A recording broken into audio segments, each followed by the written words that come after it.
Hello everyone! O di ba kababalik ko lang galing bakasyon isang buwan sa Pilipinas. Okay naman yung bakasyon ko doon. Sa mga OFW na pabalik dito sa ibang bansa, ito lang mga kailangan sa immigration pag departure. OEC, hindi mawawala ang OEC, e-travel, passport at saka visa. Yan lang ang apat na ihanda sa immigration sa airport. Yan lang talaga ang ano. Yung sinasabi nilang OFW pass, hindi naman yun hindi kailangan OEC talaga ang hinahanap.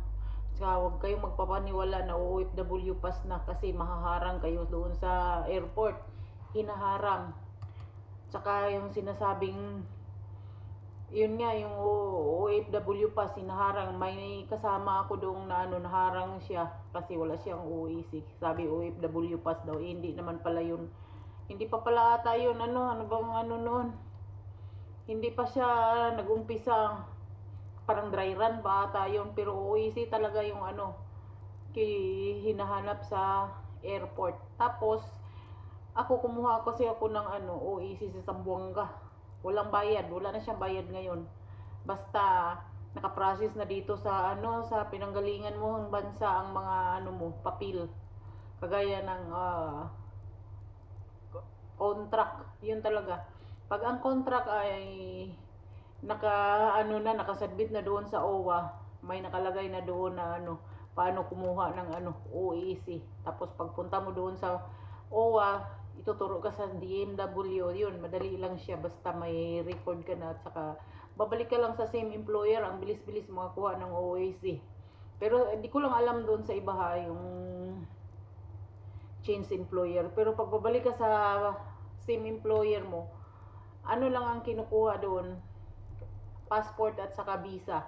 Contract, yan lang talaga. Tapos wala na siyang bayad. Dati kasi may bayad 175 bata yun sa amin. Tapos ginawang 250. Ngayon wala na siya. Libre na siya sa DMW. Tapos kailangan ng e-travel. Kung saan ka nanggagaling na lugar sa probinsya nyo, sa probinsya pa lang hinahanap na talaga ang e-travel. Tapos connecting flight ka. Ako kasi Zamboanga, Manila, Manila to Qatar. Tapos yung baggage ko, dinampot ko na lang sa Qatar. Pero sa Zamboanga pa lang hinahanap na sa akin ang e-travel. Kaya hindi sa Maynila ang hanap niya ng e-travel dito. Sa pag connecting flight sa kasi sa local airport ka nakukuha ng e-travel. Kagaya ko Zamboanga hinahanap na. Kasi pagdating sa Maynila, diretso ka na ng embassy immigration ka na, hindi ka napipila doon sa may kukuha ng boarding pass kasi nga na siya connecting flight.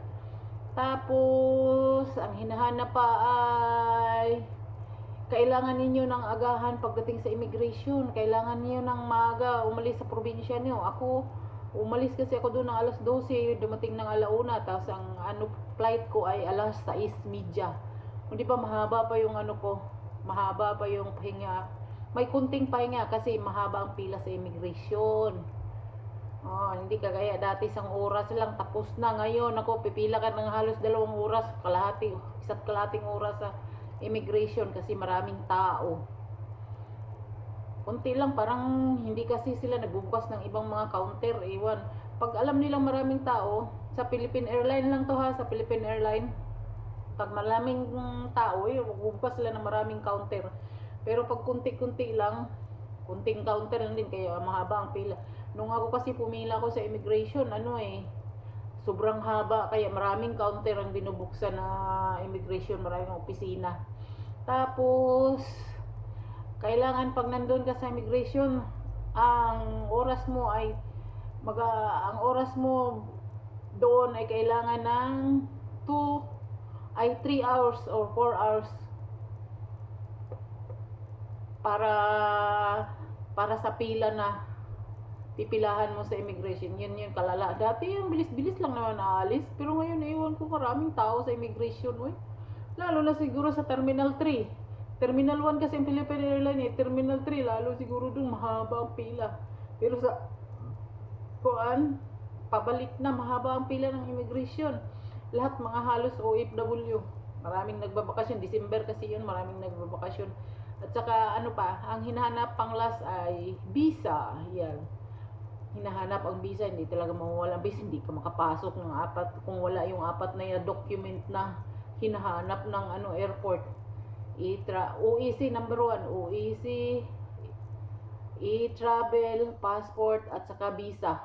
Ang contract hindi na kasi may OEC na, hindi naman pag same employer hindi na siguro hanapan ng contract, pero kailangan ng contract kasi pag wala ang contract, pag gumawa ka ng e-travel, no pa ang ilagay doon pag wala kang contract, kaya kailangan mo kumuha rin ng contract. Kasi wala kang record pag walang contract, yun. Wala kang contract sa OWA. Kailangan kang kumuha rin, oh. Kunti lang naman babayaran sa OWA, ang nagbayad kasi sa amin yung amo. Amo ko yung bayad doon sa membership ng OWA. Yan lang, tapos yun lang naman ang importante yung mga apat na valid na hinihingi nila sa airport. Pagkatapos nun, makukuha mo na yung terminal fee na refund. May terminal fee na refund 900, o di ba dati 500, ngayon 900 na. Nag-increase na siya 400. Akalain mo yun, may terminal free na 900. Saan ba makukuha ang terminal fee? Diyan sa mga nakaupo na na mga officer sa labas ng boarding gate. Yan, diyan sila. Tapos ako kasi sa boarding gate ako nakakuha may tao doon nakaupo na i-refund yung ticket. Kasi yung sa ticket kasi may yun, may nakalagay na refundable. Yung boarding gate mo, boarding pass mo, may nakalagay na refundable. Pag wala, pwede ka naman mag-ask doon sa counter na kailangan mo ng ano bang tawag no? Ano bang tawag no? Nakalimutan ko na. refund ano ba yun refund receipt. May receipt siya. O diba? Kasi yung iba tinatatakan pag connecting flight ka, wala talagang tatak doon na refundable. Kailangan mo pa doon pumunta sa counter nila.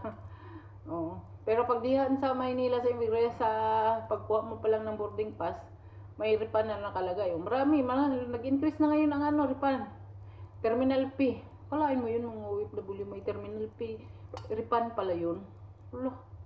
Dati 500 lang nakukuha namin Ngayon may Philippine Airlines may terminal fee na refund, no? 'Di ba? Kalain mo 'yon.